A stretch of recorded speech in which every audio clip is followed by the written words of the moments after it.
யாரும் பார்க்காம தானே முழங்கால் படிட்டீங்க. யாரும் கண்ணீரை பார்க்க கூடாதான பெட்ரூம்ல தாழ் போட்டீங்க. கிச்சன்ல யாரும் பார்க்க கூடாதான ஸ்கிரீனை மூடினீங்க. விசிலோட சத்தத்தோடு சேர்ந்து உங்க அழுகுறலும் கேட்டுச்சுல.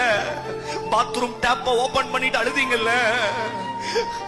சத்தத்தை யாரும் கேட்க கூடாது தலகாணிய பொத்திட்டு அழுது இருக்கிறீங்கல்ல.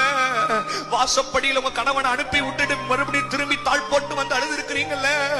நிறைய ஆண்கள் நம்மள வாகனத்துல போகும்போது வீட்டை விட்டு தூரமா இருக்கும் போது மனசுக்குள்ள எப்படி ஃபீஸ் கட்ட போறேன், எப்படி என் குடும்பத்தை கரை சேர்த்த போறேன், எப்படி கேவலப்படுத்தின வாசலுக்குள்ள அந்த கல்யாணத்துல கேவலப்படுத்தினாங்க, அந்த காதவுத்துல கேவலப்படுத்தினாங்க, என் சபைக்குள்ளேயும் கேவலப்படுத்தினாங்க, எப்படி எங்கெல்லாம் உயர்ந்து காட்ட போறேன்னு யாருக்கும் தெரியாம தான் இருந்தீங்க.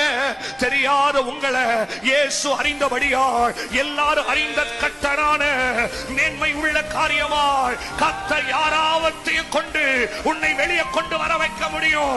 யாரும் அறியாத கொப்பேரி மரத்தை வச்சு ஒரு ஊரையே காப்பாற்ற முடியும்னா யாரும் அறியாம ஜெபிச்ச உன் ஜெபம் யாரும்